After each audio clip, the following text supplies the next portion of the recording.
Call of Duty continues to bring out yearly installments that many gamers purchase, but then quickly realize it's the same game with minor changes. I will fully admit I didn't purchase Ghost for this exact reason. However, despite Advanced Warfare being the next yearly installment, this game has done something Call of Duty hasn't been able to do since Call of Duty 4, set a tone. Graphic-wise, this year's installment is the best looking yet, and it should be. Sledgehammer Games has been developing the game for the last 3 years, and the PS4 and Xbox One have been out for nearly a year. The details are great, from the CGI cutscenes down to the minor details in the missions. The facial animations of Troy Baker and Kevin Spacey look almost identical to the real deal. The towns and destructions look amazing, and the destinations have noticeable differences, making you feel like you actually visited a new place. The campaign, however, is not as great.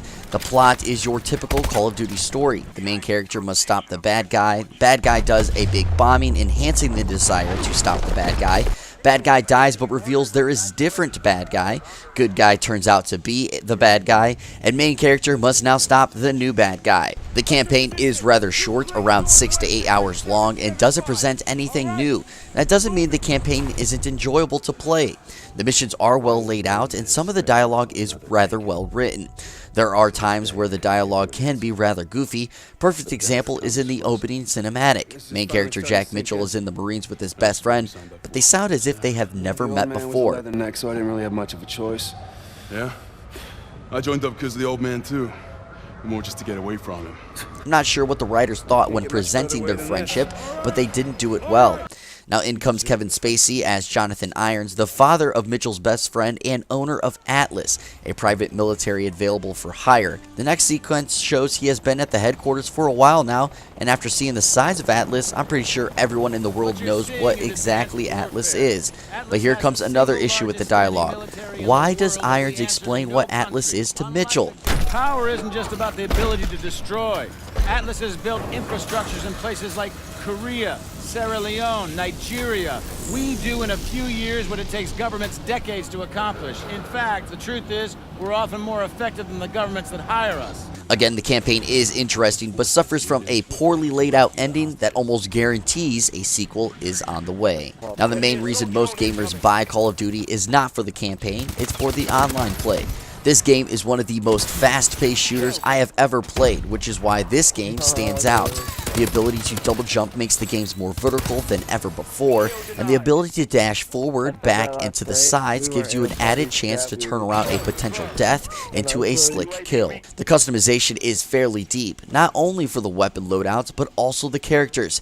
The ability to change the character helmet, boots, exosuit, and more makes each character more unique rather than carbon copies running around the same map.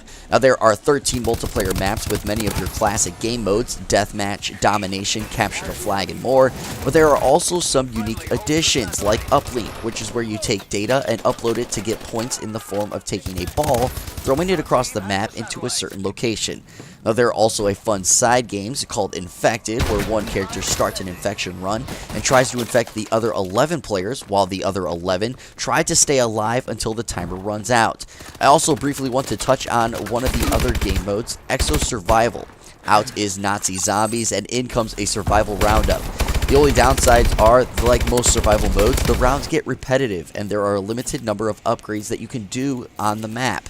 I also found it rather easy, as myself and 3 other random players were able to clear the survival mode not only once, but twice before we all got bored and left the game. All in all, Call of Duty Advanced Warfare does enough to solidify its title as the best first-person shooter on the market.